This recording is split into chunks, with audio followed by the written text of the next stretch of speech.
Iran का ऐलान, Israel का विनाश शुरू।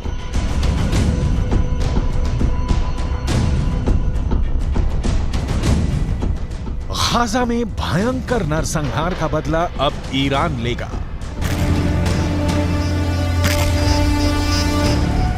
ईरान के सुप्रीम लीडर अली खामनेई ने ऐलान कर दिया है कि भले ही हमास और इजरायल के बीच सीज फायर हो गया हो, लेकिन ईरान गाजा में गिराए गए एक एक इजरायली बम का खूनी बदला जरूर लेगा।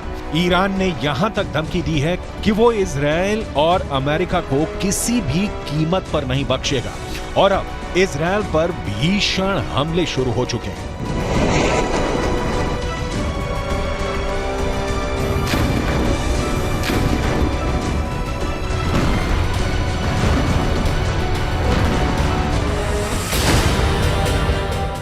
गाजा में एक एक बम का बदला लेगा ईरान।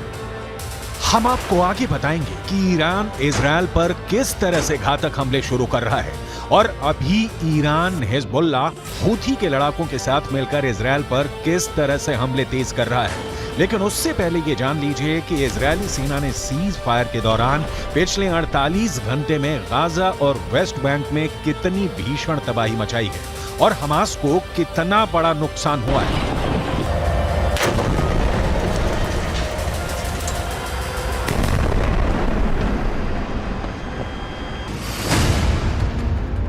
इजरायल सुरक्षा बलों यानी आईडीएफ ने दावा किया है कि पिछले 24 घंटे में हमास के नौसेना बल के कमांडर को उसने मार डाला है।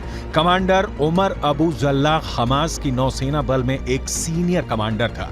कमांडर उमर अबू जल्लाह को इजरायली सेना ने हवाई हमले में मारा है। अब तक हमास के 70 से ज्यादा कमांडर मारे जा चुके हैं। कमांडर उमर अबू जल्लाह से पहले दक्षिणी खान यूनुस बटालियन के कमांडर बिलाल अल कीदरा मारा गया था, जबकि उससे पहले कमांडर अयमन नोफेल और मेजर जनरल जियाद मोहिसेन भी मारे जा चुके हैं। जबकि हमास कमांडर मुराद अबू मुराद, अली कादी और मोहम्मद कटमश को भी आईडीएफ मार चुकी है।